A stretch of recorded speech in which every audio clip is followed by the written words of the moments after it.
Hello दोस्तों, स्वागत है आप सभी का एक बार फिर से आपके अपने यूट्यूब चैनल डिफेंस पॉइंट पर। और हमारे आज के इस वीडियो में हम आप लोगों के लिए लेकर के आए हैं कोस्ट गार्ड नाविक एग्ज़ाम की तैयारी के लिए एक मिक्स क्वेश्चंस का प्रैक्टिस सेट। तो वीडियो को एंड तक ज़रूर से देखिएगा और आपका स्कोर कितना रहता है नीचे कमेंट बॉक्स में कमेंट करके बताना बिल्कुल भी मत भूलिएगा। तो वीडियो शुरू करने से पहले बोलूँगा कि अगर आप लोग हमारे चैनल पर पहली बार आए हैं तो चैनल को सब्सक्राइब कर लें और बेल आइकन को प्रेस कर लें ताकि आप लोगों को हमारे द्वारा दिए जाने वाले सभी लेटेस्ट अपडेट्स मिलते रहें। तो चलिए शुरू करते हैं हमारा आज का ये वीडियो बिना किसी देरी के। तो फर्स्ट क्वेश्चन जो कि आपको दिया गया है कि 1905 में बंगाल विभाजन के फलस्वरूप एक आंदोलन आगे बढ़ा था जिसका नाम है। ऑप्शंस दिए गए हैं वंदे मातरम, स्वदेशी आंदोलन, पूर्ण स्वराज या फिर भारत छोड़ो आंदोलन। तो देखिए, जब 1905 में लॉर्ड कर्जन के द्वारा बंगाल विभाजन किया गया था तो 7 अगस्त 1905 को जो है कलकत्ता के टाउन हॉल में एक बैठक हुई थी जिसमें कि बंगाल विभाजन के विरोध में स्वदेशी आंदोलन को शुरू किया गया। ठीक है, तो यहाँ पे राइट आंसर हमारा हो जाएगा ऑप्शन नंबर बी, स्वदेशी आंदोलन। क्लियर है। बताना चाहूँगा अनअकैडमी के बारे में। अनअकैडमी आप लोगों के लिए लेकर के आया है one stop destination for NDA, air force XY and navy exam, जिसमें कि बहुत कुछ आप लोगों को देखने को मिल जाएगा। तो चलिए मैं थोड़ा इसके बारे में एक्सप्लेन कर देता हूँ। तो दोस्तों, इसमें जो है आप लोगों को daily free live test, 100+ free special classes और इसके अलावा जो है आपको आपके सब्जेक्ट के regarding dedicated doubt clearing session भी दिए जाएंगे। और जिस एग्ज़ाम की भी आप लोग प्रिपरेशन कर रहे हो उसके रिगार्डिंग जो है आप लोगों को अनलिमिटेड प्रैक्टिस सेट दिए जाएंगे जिसकी आप लोग प्रैक्टिस कर सकते हो। इसके अलावा भी जो है आप लोगों को उन एग्ज़ाम्स के रिगार्डिंग ढेर सारा स्टडी मटेरियल भी प्रोवाइड किया जाएगा। और अगर आप लोग एनडीए एग्ज़ाम की प्रिपरेशन कर रहे हो तो इसमें जो है आपको रिटन के साथ में एसएसबी एग्ज़ाम की भी प्रिपरेशन करवाई जाएगी जिससे कि आप लोग एनडीए, एयरफोर्स XY और नेवी के रिटन को आसानी से क्वालिफाई कर लो। और दोस्तों, साथ ही में जो है अनअकैडमी के द्वारा 2 नए बैच भी शुरू किए जा रहे हैं जो कि आपके हैं विक्रांत इंडियन नेवी और अग्नि एनडीए। इन दोनों कोर्सेज़ को जो है 25 अगस्त से शुरू किया जा रहा है जिनमें डिफेंस के टॉप एजुकेटर्स के द्वारा आपको यहाँ पे पढ़ाया जाएगा। तो अगर आप लोग इन कोर्सेज़ में इनरोल करना चाहते हो तो आप लोगों को सिंपली अनअकैडमी का लर्नर ऐप इंस्टॉल कर लेना है और उसमें सिंपली आपको रजिस्टर कर लेना है। रजिस्टर करने के बाद में आपसे पूछा जाएगा चूज़ कोर्स। तो कोर्स में जो है दोस्तों आपको डिफेंस की कैटेगरी में एनडीए, एयरफोर्स XY और नेवी को सिलेक्ट कर लेना है। उसके बाद में दोस्तों आपको गेट सब्सक्रिप्शन के बटन के ऊपर क्लिक करना है और वहाँ से जो है एक सब्सक्रिप्शन प्लान को चूज़ कर लेना है। उसके बाद जो है आपसे पूछा जाएगा एक रेफरल कोड। तो रेफरल कोड में दोस्तों आपको डिफेंस पॉइंट ज़रूर से डाल देना है जिससे कि अच्छा खासा डिस्काउंट देखने को आप लोगों को मिल जाएगा। तो इस तरीके से जो है आप लोग अनअकैडमी के इन कोर्सेज में इनरोल कर सकते हो। सारी लिंक्स जो है आप लोगों को हमारे इसी वीडियो के नीचे डिस्क्रिप्शन बॉक्स में दी गई है। तो अब देखिए दोस्तों, क्वेश्चन नंबर 2 और यहाँ पर आपको बोला गया है कि फरवरी 1922 को चौरी चौरा में घटी घटना निम्नलिखित में से किसकी वापसी का मुख्य कारण बनी। ऑप्शंस दिए गए हैं सविनय अवज्ञा आंदोलन, रोलेट सत्याग्रह, असहयोग आंदोलन या फिर भारत छोड़ो आंदोलन। तो देखिए, 5 फरवरी 1922 को उत्तर प्रदेश के गोरखपुर ज़िले में जो है चौरी चौरा में एक घटना घटित हुई जिसके कारण असहयोग आंदोलन को स्थगित कर दिया गया था, यानी कि इसको वापस ले लिया गया था। तो यहाँ पे हमारा इस क्वेश्चन के लिए राइट आंसर हो जाता है option number C, non cooperation movement यानी कि असहयोग आंदोलन। ये क्वेश्चन जो है आपके लिए काफ़ी स्पेशल हो जाता है, आप लोग ध्यान में रखेंगे। अब देखिए क्वेश्चन नंबर 3, यहाँ पर क्या बोला गया है कि भारत आने वाले प्रथम यूरोपीय कौन थे, यानी कि the first Europeans to come to the India were. Options दिए गए हैं ब्रिटिश, डच, फ्रांसीसी या फिर पुर्तगाली। तो भारत आने वाले सबसे पहले यूरोपीय जो है वो आपके थे पुर्तगाली। तो करेक्ट आंसर जो है हमारा हो जाएगा ऑप्शन नंबर डी, पुर्तगाली। इसके अलावा जो है आप लोगों को आगे का भी क्रम याद रख लेना है, ये भी काफ़ी बार एग्ज़ाम में आ सकता है।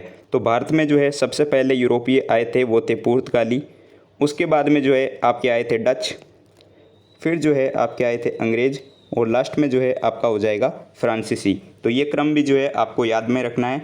ठीक है, देखिए क्वेश्चन नंबर 4, यहाँ पर बोला गया है कि विद्युत चुंबकत्व विज्ञान की खोज और उसका नामकरण जो है वो किसने किया था, यानी कि who founded and named the science of electromagnetism. Options दिए गए हैं माइकल फेराडे, हैंस क्रिश्चियन ओस्ट्रेड, आंद्रे मेरी एम्पियर या फिर जेम्स क्लर्क। तो देखिए, विद्युत चुंबकीय विज्ञान यानी कि इलेक्ट्रोमैग्नेटिज्म की खोज और उसका नामकरण जो है वो आंद्रे मेरी एम्पियर के द्वारा किया गया था। इनके बारे में आप लोगों ने पहले भी पढ़ रखा होगा। तो करेक्ट आंसर हमारा इस क्वेश्चन के लिए हो जाएगा ऑप्शन नंबर सी, आंद्रे मेरी एम्पियर। क्लियर है? चलिए दोस्तों, जो भी क्वेश्चन मैं आपको करवा रहा हूँ काफ़ी स्पेशल और इम्पोर्टेंट एंड सिलेक्टेड क्वेश्चन है, तो वीडियो को एंड तक ज़रूर से देखिएगा। आपको जो है यहाँ पे मिस बिल्कुल भी नहीं करना है, ठीक है। चलिए देखिएगा क्वेश्चन नंबर 5। यहाँ पर क्या बोला गया है कि freedom of fear and other writing पुस्तक के लेखक कौन है। ऑप्शंस दिए गए हैं बराक ओबामा, नेल्सन मंडेला, आंग सान सू की और एपीजे अब्दुल कलाम, ठीक है। तो देखिए freedom of fear and other writing की पुस्तक के लेखिका जो है वो कौन है, तो ये है आंग सान सू की। अब ये आंग सान सू की कौन है, तो ये म्यांमार यानी कि बर्मा की जो है एक राजनेता है जो कि एक लेखिका भी है, ठीक है। तो करेक्ट आंसर हमारा यहाँ पे हो जाता है ऑप्शन नंबर सी, आंग सान सू की। ये क्वेश्चन भी जो है काफ़ी स्पेशल हो जाता है, आपको इसको ध्यान में रखना है। साथ ही में अगर बात की जाए एपीजे अब्दुल कलाम की, तो एपीजे अब्दुल कलाम के द्वारा जो है लिखी गई पुस्तक का नाम है अग्नि की उड़ान, ठीक है, और इंडिया 2020। ये भी जो है आपको याद रखना है। चलिए अब देखते हैं नेक्स्ट क्वेश्चन। तो देखिए क्वेश्चन नंबर 6। यहाँ पर क्या बोला गया है कि ब्लड मून शब्द का उपयोग जो है वो किसके लिए किया जाता है। ब्लड मून शब्द आया है, तो इससे पहले जो है आप लोग इसके बारे में थोड़ा ध्यान से समझ लीजिए। तो पूर्ण चंद्रमा की स्थिति में जो है जब चंद्रमा पर पृथ्वी की पूरी छाया पड़ती है, तो इसमें से जो है सूर्य की कुछ किरणें पृथ्वी के वायुमंडल से अपवर्तित होकर के चंद्रमा के ऊपर पड़ने लग जाती है, ठीक है।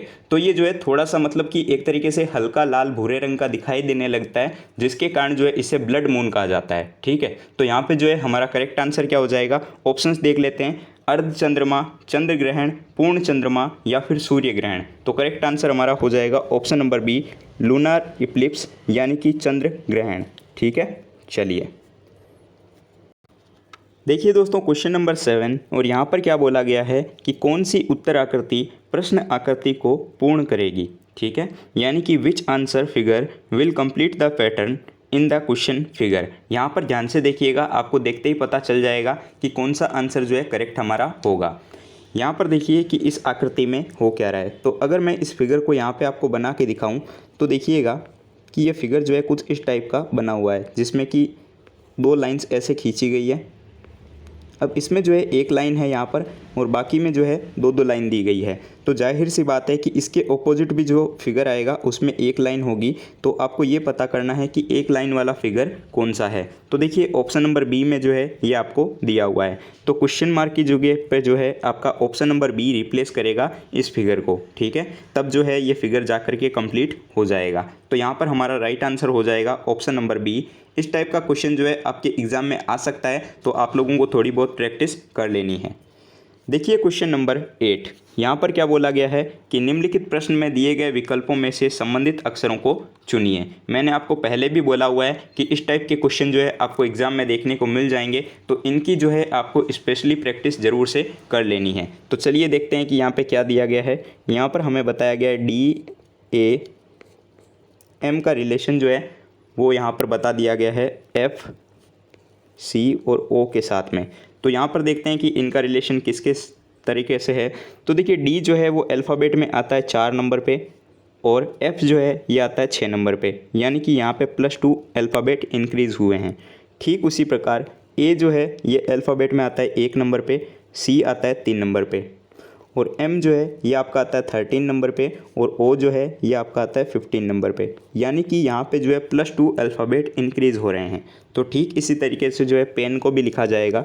तो हम यहाँ पर लिख लेते हैं पेन। अब देखिए हमें यहाँ पर जो है पता चल गया है कि क्या करना है। तो यहाँ पर जो है हमें +2 अल्फ़ाबेट को इंक्रीज़ करना है। तो P में जो है मैं अगर +2 अल्फ़ाबेट इंक्रीज़ करूँगा तो मुझे मिलेगा R। E में जो है अगर मैं +2 अल्फ़ाबेट इंक्रीज़ करूँगा तो मुझे मिलेगा G। फिर जो है ठीक इसी तरीके से N के साथ में +2 करने पर हमें मिलेगा P, यानी कि RGP। तो करेक्ट आंसर हमारा हो जाएगा option number A, RGP। Clear हो गया। चलिए देखिए क्वेश्चन नंबर 9। यहाँ पर आपको एक वेन डायग्राम का क्वेश्चन दिया गया है और क्या बोला गया है देखिए कि वह आरेख चुनिए जो नीचे दिए गए वर्गों के बीच में संबंध का सही निरूपण करता है। क्या क्या दिए गए हैं, सब्जी, मटर और संतरा, ठीक है। तो यहाँ पर आपके समझने वाली बात क्या है, तो देखिए समझ लीजिए कि ये आपकी कोई सब्जी हो गई, ठीक है। अब देखिए मटर जो है वो आपके सब्जी के अंडर आते हैं, ठीक है, यानी कि पीस जो होते हैं ये आपके सब्जी के अंडर आते हैं। लेकिन ऑरेंज, ऑरेंज जो है वो एक सब्जी नहीं है, ऑरेंज क्या है, ये एक फ्रूट है, ठीक है। तो यहाँ पर देखिए वेन डायग्राम आपका कुछ इस टाइप का बन जाएगा। अब देखिए यहाँ पे ये है क्या क्या, तो ये हो गया आपका वेजिटेबल यानी कि सब्जी, ये आपका क्या हो गया, तो ये आपका हो गया पीज़ यानी कि मटर, और ये जो है आपका हो गया ऑरेंज, ठीक है। तो कुछ इस टाइप का वेन डायग्राम आपको देखने को मिलेगा जो कि आपको दिया गया है ऑप्शन नंबर बी में, ठीक है। तो यहाँ पे दोस्तों हमारा राइट आंसर हो जाता है ऑप्शन नंबर बी, ठीक है। चलिए देखिए क्वेश्चन नंबर 10, यहाँ पर क्या बोला गया है कि घातक जहर साइनाइड का रासायनिक नाम क्या है, यानी कि what is the chemical name of the deadly poison cyanide. अब देखिए साइनाइड की बात आती है तो सबसे पहले जो है आपको इसका प्रतीक याद रख लेना है कि साइनाइड को CN से लिखा जाता है, ठीक है, जो कि एक बहुत ज़्यादा डेडली पॉइजन होता है, ठीक है। और इसका रासायनिक नाम जो है वो प्रूसिक एसिड है, क्या है, प्रूसिक एसिड। तो करेक्ट आंसर हमारा यहाँ पे हो जाएगा ऑप्शन नंबर सी, साइनाइड का रासायनिक नाम जो है वो प्रूसिक एसिड है और इसका प्रतीक जो है ये आपका होता है CN। क्लियर है। चलिए अब देखिए दोस्तों क्वेश्चन नंबर 11, और यहाँ पर जो है आपको एक सीरीज़ का क्वेश्चन दिया गया है। तो इसमें जो है क्या बोला गया है, तो देखिए कि निम्नलिखित प्रश्न में दिए गए विकल्पों में से लुप्त अंक को ज्ञात कीजिए, ठीक है। यानी कि यहाँ पे जो क्वेश्चन मार्क दिया गया है इसकी जगह पे कौन सा नंबर आएगा ये आपको बताना है। तो मैंने आपको सीरीज़ का चैप्टर पहले भी करवा रखा है, तो देख लेते हैं यहाँ पर आंसर क्या आएगा। तो ये हो गया आपका, सबसे पहले मैं यहाँ नोट डाउन कर लेता हूँ सीरीज़ को। तो 103, 107, 105, 109, 107, 111 और उसके बाद में दिया गया है 109। फिर हमें ये बताना है कि यहाँ पे क्या आएगा, ठीक है। तो यहाँ पर अगर आप लोग इस सीरीज़ को देखे हैं थोड़ा बहुत भी, तो आप लोगों को समझ में आया होगा कि ये सीरीज़ जो है 2 पार्ट में चल रही है, ठीक है। 2 पार्ट में कैसे चल रही है तो मैं आपको बताता हूँ। यहाँ पे देखिएगा कि यहाँ पे 103 दिया हुआ है और यहाँ पे जो है 105 दिया हुआ है, ठीक है। तो यहाँ पे जो है +2 इंक्रीज़ हो रहा है, ठीक है, 103 से 105 की तरफ। फिर देखिए यहाँ पे जो है 107 दिया हुआ है और यहाँ पे जो है 109 दिया हुआ है, ठीक है। तो यहाँ पे भी जो है +2 इंक्रीज़ हो रहा है। अब देखिए आगे क्या हो रहा है, तो यहाँ पर देखिएगा 105 से जो है 107 तक जाने पर फिर से +2 इंक्रीज़ हो रहा है और यहाँ पे 109 से 111 तक जाने पर भी जो है +2 इंक्रीज़ होता है, ठीक है। अब देखिए फिर से क्या होगा, तो 107 से जो है 109 तक जाने पर फिर से +2 इंक्रीज़ होगा, ठीक है। और उसी प्रकार हमें यहाँ निकाल करके बता सकते हैं कि अगला पद जो है वो कौन सा आएगा। तो 111 में जो है जब हम +2 ऐड करेंगे तो हमें मिल जाएगा कि अगला लुप्त अंक जो है वो कौन सा होगा, ठीक है। तो 111 में +2 ऐड जैसे ही हम करेंगे तो हमें क्या मिलेगा, तो हमें यहाँ पर मिलेगा 113। तो 113 जो है वो हमारा यहाँ पे राइट आंसर हो जाएगा। तो ये देखिए आपको जो है ऑप्शन नंबर बी में दिया गया है। तो दोस्तों यहाँ पे जो है हमारा राइट आंसर हो जाता है ऑप्शन नंबर बी 113, ठीक है। क्लियर हो गया, समझ में आया होगा। चलिए तो अब देखिए दोस्तों क्वेश्चन नंबर 12, और यहाँ पर जो है आपको एक सांकेतिक समीकरण का सवाल दिया गया है और आपको पता होना चाहिए कि इस टाइप के सवाल को कैसे सॉल्व किया जाता है। आपके नाविक एग्जाम में आ भी सकता है, तो आपको जो है पैटर्न पता होना चाहिए कि क्वेश्चंस को कैसे सॉल्व किया जाता है। तो चलिए देख लेते हैं। तो क्वेश्चन में बोला जा रहा है कि यदि प्लस का अर्थ हो इनटू, माइनस का अर्थ हो प्लस, इनटू का अर्थ हो डिवाइड और डिवाइड का अर्थ हो माइनस, तो इस इक्वेशन को जो है आप लोग यहाँ पे कैसे सॉल्व करेंगे, ठीक है। तो देखिए इस टाइप के क्वेश्चन जब भी आपको देखने को मिलें तो हम लोग इनमें क्या करते हैं, तो सबसे पहले जो है आपको जो भी इक्वेशन दी गई है उसके लिए हम जो है क्वेश्चन के अकॉर्डिंग साइन को उसके चेंज करते हैं, ठीक है। तो चलिए यहाँ पर जो है हम लोग सबसे पहले साइन चेंज कर लेते हैं। तो ये हो गया हमारा 9, उसके बाद में इनटू को बोला गया था यहाँ पे डिवाइड, ठीक है। तो ये हो गया आपका डिवाइडेड बाई 4, ठीक है। फिर देखिए प्लस का साइन दिया हुआ है बीच में, तो प्लस को क्या बोला गया था, इनटू, तो ये हो गया आपका इनटू 2। फिर देखिए माइनस है तो माइनस को बोला गया था प्लस, तो ये हो गया +5, ठीक है। उसके बाद में देखिए इनटू है तो इसको डिवाइड बोला गया था, तो ये हो जाएगा आपका 10 और फिर जो है आपका आ जाएगा -3, ठीक है। तो इस टाइप से जो है ये यहाँ पे हमें समीकरण मिल चुकी है। तो इसको जो है अब हम सॉल्व कैसे करते हैं, तो इसको जो है हम बोडमास रूल से सॉल्व करते हैं, ठीक है। बोडमास रूल क्या है, तो ब्रैकेट ओड, ये आपका रूल है, आपको पता होगा पहले सबसे पहले जो है हम डिवीज़न वाले को यानी कि डिवाइडेड वाले को सॉल्व करते हैं, उसके बाद में मल्टीपल यानी कि इनटू को सॉल्व करते हैं। तो इस टाइप से जो है इसको हम यहाँ पे सॉल्व करेंगे। तो इक्वेशन को सॉल्व करना आपको आता होगा, फिर मैं आपको यहाँ पे जो है बता देता हूँ थोड़ा बहुत, ठीक है। तो देखिए ये हो जाएगा हमारा 9/4, ठीक है, इंटू ये 2 हो जाएगा, प्लस फिर ये क्या बन जाएगा, ये बन जाएगा 5/10 और माइनस का 3, ये हो गया। तो इसको जो है मैं यहाँ पे कैसे सॉल्व कर सकता हूँ, तो देखिए 2 1 जा 2, 2 2 जा 4, ये कट सकता है यहाँ पे। तो ये हो जाएगा हमारा 9/2 प्लस 1/2 और माइनस का 3। अब जो है इसको जब हम सॉल्व कर लेंगे तो हमें यहाँ पे क्या मिलेगा, तो हमें जो है यहाँ पे एंड में मिल जाएगा 2। तो 2 जो है हमारा यहाँ पे राइट आंसर हो जाएगा। तो correct answer will be option number A 2। I hope आप लोगों को समझ में आया होगा। तो चलिए बढ़ते हैं नेक्स्ट क्वेश्चन की तरफ। तो देखिए क्वेश्चन नंबर 13 क्या बोला गया है क्वेश्चन में कि निम्नलिखित में से कौन सी धातु सबसे अधिक मुलायम धातु होती है, ठीक है, यानी कि मोस्ट ड्यूप्लीकेट मेटल। ऑप्शंस दिए गए हैं तांबा, एल्यूमिनियम, सोना या फिर टिन। तो इनमें से जो है आप लोग ऑप्शंस देखते ही बता सकते हो कि सबसे नर्म या फिर मुलायम धातु कौन है। तो ये हो जाएगी आपका सोना, ठीक है, यानी कि गोल्ड। इसका प्रतीक क्या होता है, तो सोना का प्रतीक होता है AU, ठीक है। चलिए देखिए क्वेश्चन नंबर 14, यहाँ पे जो है डायरेक्शन टेस्ट का एक क्वेश्चन दिया गया है।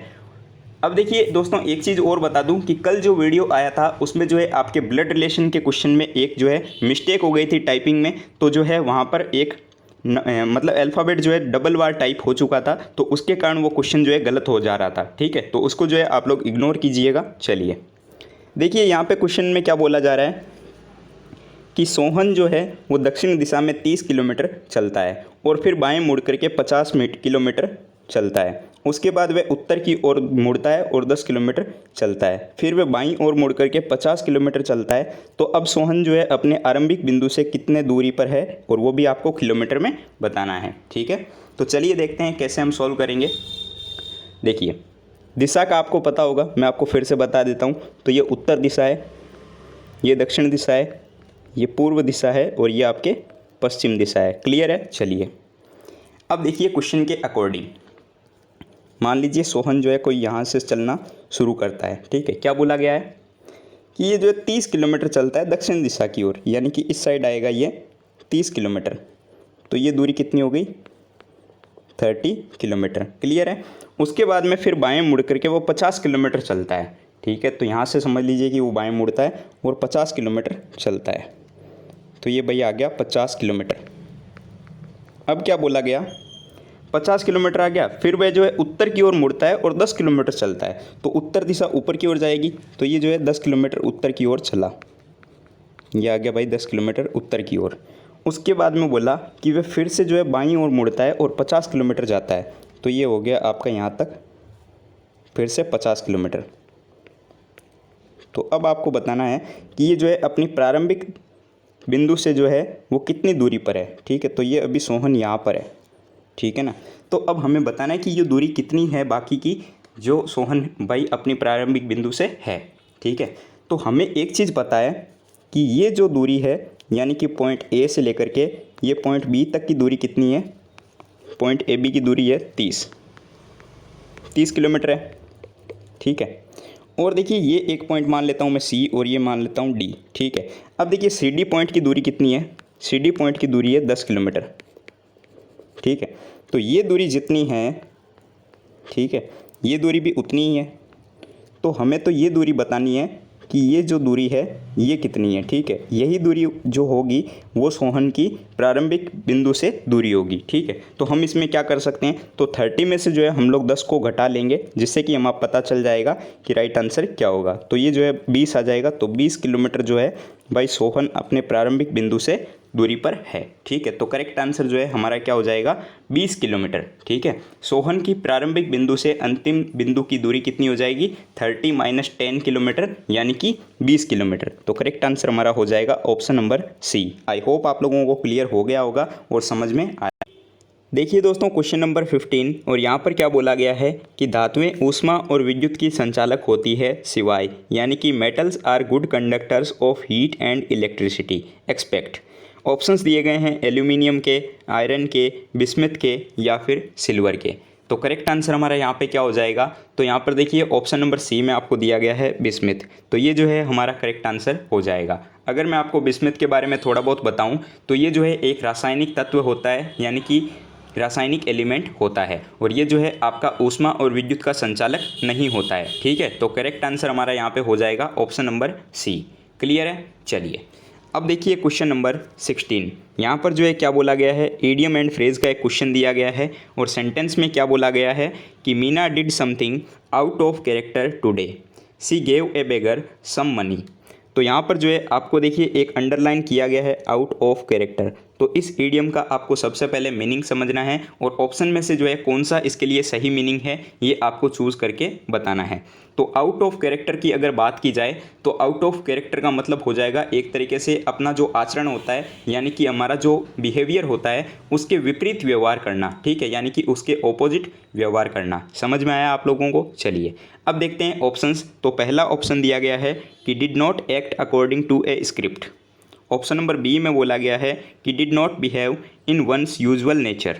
ऑप्शन नंबर सी में दिया गया है act beyond what was required, और ऑप्शन नंबर डी में दिया गया है कि बिहेव्ड लाइक ए हिपोक्रेट। ठीक है, तो यहाँ पर देखिए ऑप्शन नंबर बी में आपको दिया गया है कि did not behave in one's usual nature. ठीक है, तो ये जो है आउट ऑफ कैरेक्टर के लिए सही मीनिंग हो जाता है। तो करेक्ट आंसर जो है हमारा यहाँ पे दोस्तों होगा option number B. I hope आप लोगों को समझ में आया होगा कि मैं आपको यहाँ पे क्या बोलना चाह रहा हूँ। और 1 से 2 मार्क्स के क्वेश्चन जो है आपको इडियम्स एंड फ्रेज में से आपको नाविक एग्जाम में देखने को मिलेंगे।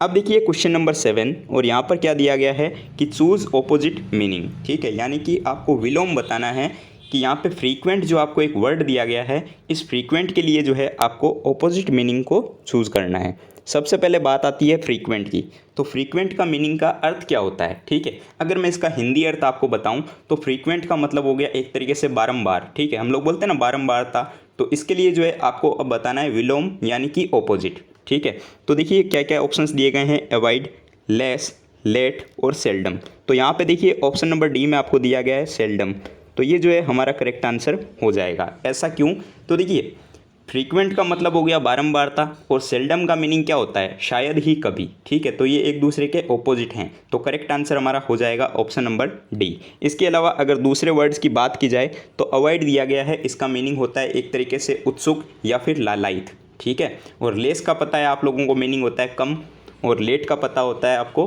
कि देरी से। ठीक है, तो correct answer will be option number D. अब देखिए दोस्तों क्वेश्चन नंबर 18, यहाँ पर क्या बोला गया है कि sentence has been given in active passive voice, out of the 4 alternative suggested select the one which best express the same sentence in passive active voice. ठीक है, और क्या दिया गया है सेंटेंस कि many types of fish were being sold by them at the market. तो देखिए ये जो सेंटेंस दिया गया है हमें यहाँ पर कि many types of fish were being sold by them eight market, ये जो है आपको देखते ही पता चल रहा है कि पैसिव वॉइस में है। ठीक है, और इसको जो है हमें यहाँ पे एक्टिव वॉइस में कन्वर्ट करना है। ठीक है, तो देखिए इसको जब हम एक्टिव वॉइस में कन्वर्ट करेंगे तो क्या करेंगे, एक्टिव वॉइस में बदलते टाइम में देखो हम लोग सब्जेक्ट बना लेंगे और फिर जो है वर्ब प्लस वर्ब की साथ में आईएनजी फॉर्म लगाएंगे। ठीक है, और फिर लास्ट में जो है क्या आ जाएगा, एट द मार्केट। तो इसका जो अगर एक्टिव रूप बनाएंगे या फिर शुद्ध वाक्य का अगर बात करेंगे तो कौन सा हो जाएगा, देखिए ऑप्शन नंबर बी में आपको दिया गया है कि they were selling many types of fish at the market. तो ये जो है हमारा करेक्ट आंसर यहाँ पे हो जाता है। अगर आप लोगों ने थोड़ा बहुत एक्टिव पैसिव पढ़ा है तो इसको आप लोग इजीली बना सकते हो, इसमें कोई बड़ी भेद वाली बात नहीं है। देखिए क्वेश्चन नंबर 19, यहाँ पर दोस्तों क्या बोला गया है, देखिए कि sentence has been given in direct indirect, out of the 4 alternative suggested select the one which best express the same meaning in indirect और डायरेक्ट। क्या दिया गया है सेंटेंस कि please don't do anything dangerous said his wife. ठीक है, तो यहाँ पर देखिए एक चीज़ समझने वाली है, और क्या है देखिए कि दिया गया जो वाक्य है, ठीक है, हमें यहाँ पर ये जो वाक्य दिया गया है ये क्या है, please don't do anything dangerous. तो ये जो सेंटेंस है, मतलब इतना सा जो सेंटेंस है ये इम्पेरेटिव सेंटेंस है। इम्पेरेटिव सेंटेंस के बारे में आप लोगों को पता होगा। ठीक है, अब इसमें देखिए डोंट को जो है हम लोग कन्वर्ट करते हैं नॉट टू में। ठीक है। और प्लीज़ को जो है हम लोग बदल देते हैं रिक्वेस्टेड में। ऐसा ही करते हैं हम लोग डायरेक्ट इनडायरेक्ट में, आप लोगों ने पढ़ा होगा इसके बारे में थोड़ा बहुत, ठीक है। तो डोंट को जो है हम लोग कन्वर्ट कर लेंगे नोट टू में, और प्लीज़ को जो है कन्वर्ट कर लेंगे रिक्वेस्टेड में। तो यहाँ पर देखिए जब हम इनको कन्वर्ट करेंगे तो यहाँ पे कौन सा ऑप्शन सही होगा, तो देखिए ऑप्शन नंबर ए में दिया गया है, his wife begged him not to do anything dangerous, ठीक है।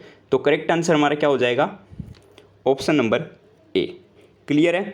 चलिए अब देखिए आज के इस वीडियो का लास्ट क्वेश्चन, और क्वेश्चन नंबर 20 में आपको एक स्पॉटिंग द एरर का क्वेश्चन दिया गया है, और क्या बोला गया है कि honesty always has and will be a great virtue, ठीक है, नो एरर। तो इसमें जो है आपको फाइंड करना है कि इस सेंटेंस में कहाँ पे एरर है, ठीक है। तो सबसे पहले सेंटेंस का मीनिंग समझिए, ठीक है। तो सेंटेंस का मीनिंग क्या है कि एक तरीके से बोला जा रहा है कि ईमानदारी सदैव रहती है और रहेगी, ठीक है। तो ये जो है एक तरीके से मतलब यूनिवर्सल ट्रूथ है, ठीक है, यानी कि ऑनेस्टी ऑलवेज होती है, ठीक है। तो इसमें जो है आपका एक तरीके से टेंस की गलती है, ऑप्शन नंबर ए में ही आपको दी गई है, ठीक है। यहाँ पे क्या दिया गया है, ऑप्शन नंबर ए जो है इसको हम लोग चेंज करेंगे कि ऑनेस्टी ऑलवेज इज़ या फिर ऑनेस्टी हैज़ ऑलवेज बीन का, ठीक है। तो हम लोग यहाँ पे जो है इसका थोड़ा सा प्रयोग सही करेंगे। तो यहाँ पे जो है अगर बात की जाए कि एरर किस में है, तो एरर जो है आपका फर्स्ट पार्ट में ही दिया गया है, ठीक है। क्या एरर है फिर से बता देता हूँ। तो यहाँ पे जो है हम लोग इसको थोड़ा सा चेंज करेंगे कि ऑनेस्टी ऑलवेज इज़ में या फिर ऑनेस्टी हैज़ ऑलवेज बीन में, ठीक है। ये आपको समझ में आ गया। तो फिर देखिए इसको सेंटेंस का अगर सही वाक्य बात करेंगे, यानी कि इसका जो करेक्ट सेंटेंस होगा वो क्या हो जाएगा, तो देखिए honesty always has been and will be a great virtue, ठीक है। तो ये जो है हमारा इसका सही प्रोनाउंसिएशन हो जाएगा। क्लियर हो गया। चलिए अब देखिए दोस्तों एक क्वेश्चन जो है आप लोगों के लिए है क्वेश्चन फॉर यू में, और इस क्वेश्चन का राइट आंसर क्या है आप सभी लोगों को जो है नीचे कमेंट बॉक्स में कमेंट करके बताना है। क्वेश्चन दिया गया है कि who was the founder of the ब्रह्म समाज फाउंडेड इन 1828, यानी कि वर्ष 1828 में स्थापित ब्रह्म समाज के संस्थापक कौन थे, ठीक है। ब्रह्म समाज की बात हुई है। ऑप्शंस दिए गए हैं रविंद्रनाथ टैगोर, सुभाष चंद्र बोस, सरदार वल्लभ भाई पटेल या फिर राजा राम मोहन राय। तो इसका जो भी आपका राइट आंसर होगा आपको नीचे कमेंट बॉक्स में कमेंट करके बताना है, ठीक है। और आई होप आप लोगों को सारे क्वेश्चन जो है समझ में आ गए होंगे, और आज का हमारा जो ये वीडियो है आपको थोड़ा बहुत पसंद आया होगा। तो दोस्तों वीडियो पर लाइक करना है, चैनल पर नए हो तो सब्सक्राइब करना है, और वीडियो को अपने दोस्तों के साथ में शेयर करना बिल्कुल भी मत भूलिएगा। मिलते हैं एक नए वीडियो में नए टॉपिक के साथ में, तब तक के लिए जय हिंद दोस्तों।